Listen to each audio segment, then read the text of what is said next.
Hey friends, this is Jeremy. Christina and I are going to present your worship for tonight.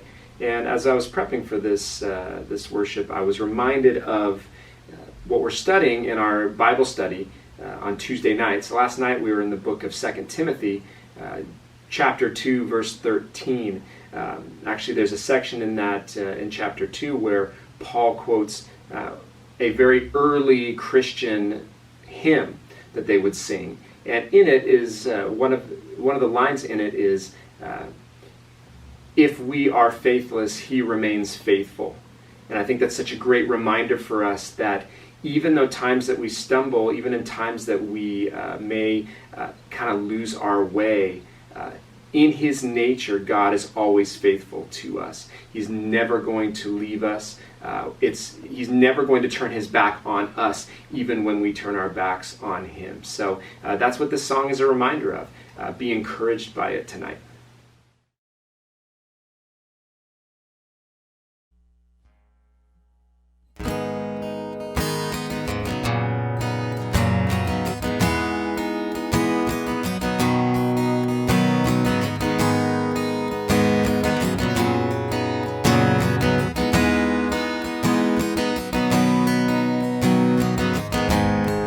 Before I spoke a word, you were singing over me. You have been so, so good to me. Before I took a breath, you breathed your life in me. You have been so, so kind to me. Oh, the overwhelming, never-ending, reckless love of God. Oh, it chases me down, fights till I'm found, leaves the 99. I couldn't earn it, I don't deserve it, still you give yourself away. Oh, the overwhelming, never-ending, reckless love of God. Yeah.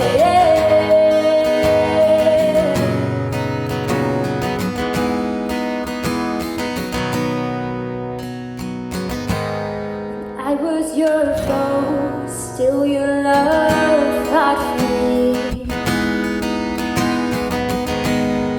You have been so, so good to me. I felt no worth, you paid it all for me. You have been so, so kind to me. Oh, the overwhelming, never-ending, reckless love of God.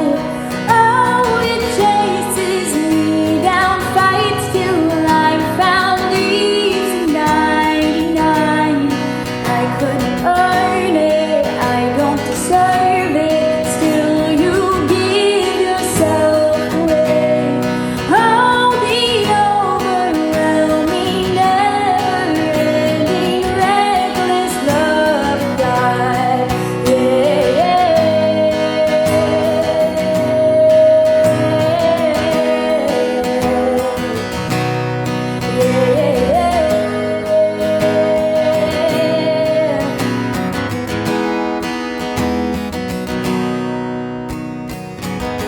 There's no shadow you won't light up, mountain you won't climb up, coming after me. There's no wall you won't kick down, lie you won't tear down, coming after me. There's no shadow you won't light up, mountain you won't climb up, coming after me. There's no wall you won't kick down, lie you won't tear down, coming after me. There's no shadow you won't light up, mountain you won't climb up, coming after me.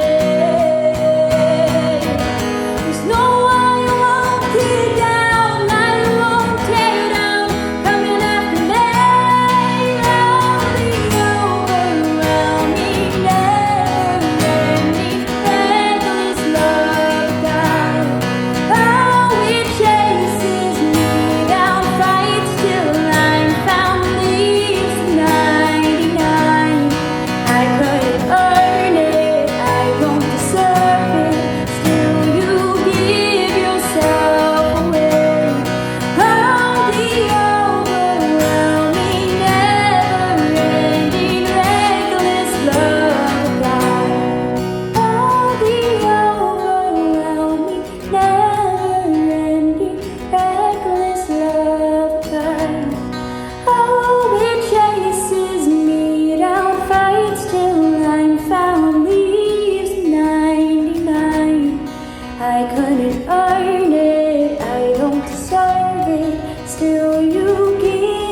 advice I have for all you younger classmen is get involved.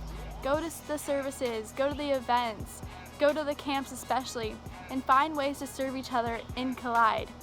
The Christian fellowship I had there was so beneficial in my journey through high school and growing in my faith.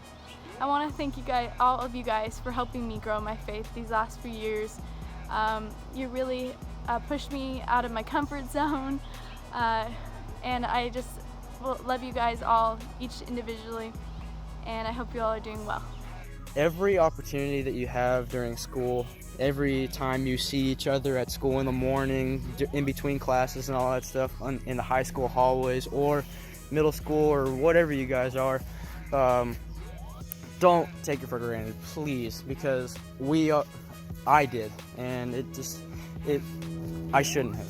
It was very, very tough to swallow not being able to go to school the rest of the year when it was only halfway done, and it was really hard to say goodbye to all my friends when I'm probably not going to see them all again, since they're going to be going off to college and everything like that, and it's going to be hard. And what I'd say to you guys again is just please do not take high school for granted or middle school.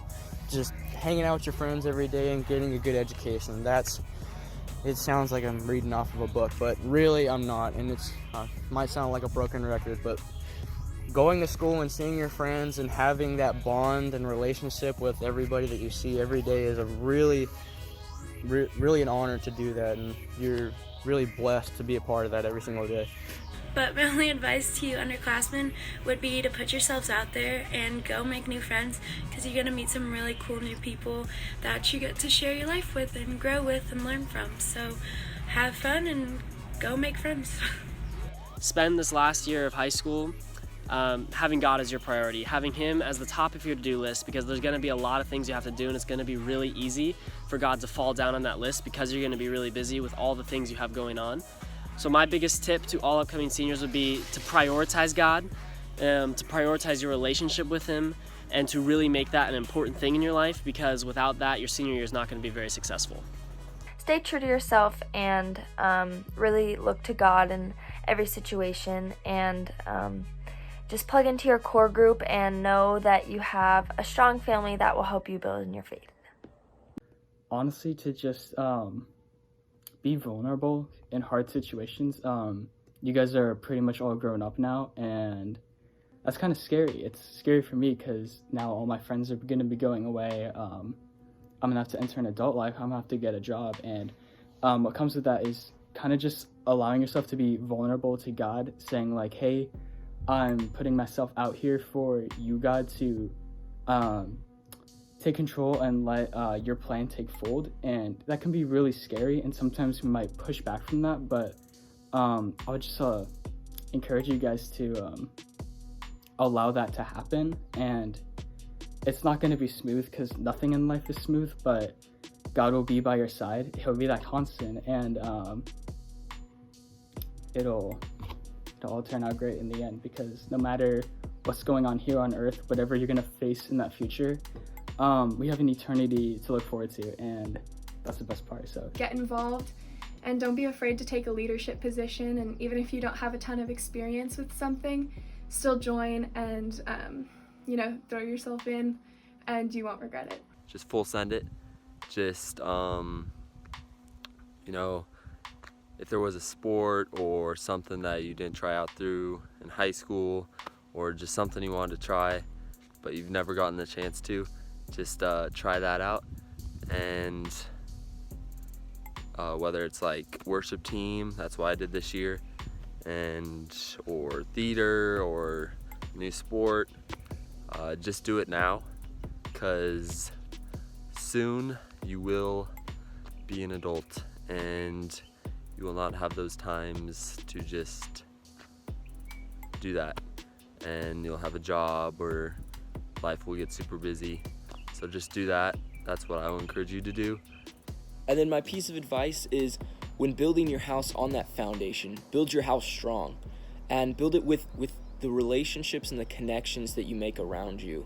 And coming from a place in middle school where I missed a couple years of school for medical reasons and really had no connections, no relationships, nothing like that. And then going into high school and building those up and seeing how vital those became to just who I am today and to building my relationship with God and building that house strong. And then when the trials came, and they really came this year, we were able to weather it together because the house had been built. It had been built strong, and it had built on the foundation of God. And then going into this time where we're separated from people, and those connections just aren't allowed to be as strong because we're just not seeing each other as much. It's really become clear to me just how important those were and how important those are just to the day-to-day and to our lives. And so I just encourage you, go out, make those connections, and build your house on the foundation. One piece of advice I'd give to underclassmen is to get to know the Collide staff. Building a personal relationship with them really helps to make you more involved and to help you feel more a part of the community. To not wait until you are out of high school to start getting serious about your faith. One thing that I learned recently is that a lot of the years in my past, kind of from the start of high school, I was waiting, and I was just kind of thinking when I was older, God would use me. And what I realized really recently is that God could have used me this entire time, but I didn't have my heart in the right place. And so you may be 16 years old, 17 years old, and thinking that God can't use you until you're 20-something. And the truth is, He can use you just as much now as He can when you're older. And if you reach out to Him and you say, Lord, use me in the way that you want, He will absolutely take you into the path that He wants you to go. So guys, don't wait to start diving into His Word. Don't wait to be a light in other people's lives. Reach out now and start doing the things that He wants you to do. Just trust in God always. Sometimes it can be hard because we don't know what His plan is. We don't know what He's gonna do, but we just need to trust Him always. That's honestly the best advice I could give, is to just trust Him always, because He knows our lives from beginning to end. Would be to take your time in high school group and use it to serve others. Some of my favorite memories that have come from my time in high school have been from helping out at summer camps and helping out at day camps. And I would just really encourage you to use this time to serve, because it honors God and it just gives you some of the most wonderful memories, and it really connects you with other people at Emmanuel Faith. I definitely have to say, don't be afraid to go to camps, and don't be like me at all, because I either never had the money, or just I was always busy whenever camps were. I just had some excuse. I never made it work. But then when I finally went to one, I'm like, hey, I should have been doing this for the past 3 or 4 years. Why didn't I keep going? So yeah, don't be afraid to go. Just do it, have fun, and be yourself. It'll be a great time. So yeah. I think the biggest thing that I could say is to trust in the Lord with all your heart and don't lean on your own understanding. I know you've heard the verse a million times, same with me, but just after thinking about it, the second part is so important. Do not lean on your own understanding. From our understanding in my junior year, I had all these plans: plan A, plan B, plan C. Plan A was to go to UCSD. Plan B, go to Palomar, and then transfer to UCSD. We all have our plans, each and every single one of us, what we want to accomplish in life. But I think the biggest word of advice that I can say is stop looking at your plan and look at God's plan, what He has in store for each and every single one of our lives. Whether that means going to your dream school. Maybe that doesn't mean going to your dream school. Maybe you do get rejected to your college. And there's a time to be sad and there's a time to be happy. But the biggest thing that I can say is don't always look at your plan, look at God's plan, and obey Him is the biggest thing. To get involved as much as you can so you can have as many opportunities to grow in your faith, and be intentional with your relationships with your core group and all the high school leaders, so that you have a support system and community of people to go through high school with. And also step out of your comfort zone, meet new people, and prioritize spending quality time with God every day so that you can have a greater focus on Him and grow in your relationship with Jesus. Be to make every moment count. Your senior year is going to go by so quickly. For me, it feels like 4 years of high school has gone by so quickly. It's ridiculous. It feels like just yesterday as a freshman getting started. But yeah, that's one of the most important things to me, is just making every moment count, because these are the times that you're gonna remember the most. I think you're gonna have so many memories that you probably already made so many memories, and there's so many more to make. Another thing I would say is to surround yourself with the right people that love God and love you and that you can trust. As teenagers, we are so we live in a day and age where there's so many temptations that we can give into, and there's so many people that can be bad influences for us because they've given into those temptations. And as Christians, it's our call to go and help those people, to share the word with them, and to give them that light. But that doesn't mean you have to rely on them and lean on them and trust them, give them your whole heart. You need to be surrounding yourself with people that love God and can help you support those people, but also kind of reel you in and be like, hey, this is what we believe, and let's believe that, let's pray together, let's get things done, in a godly way. So that's the biggest thing that's blessed me in my high school career, is spending time around the right people. And I think that's very important, especially as seniors. You're called to be kind of leaders in your high schools, and that is the best way to do it, to be around the right people who believe the same thing and are willing to, share their faith without fear, and everybody's doing it collectively. That's the most healthy thing, especially at this age for us.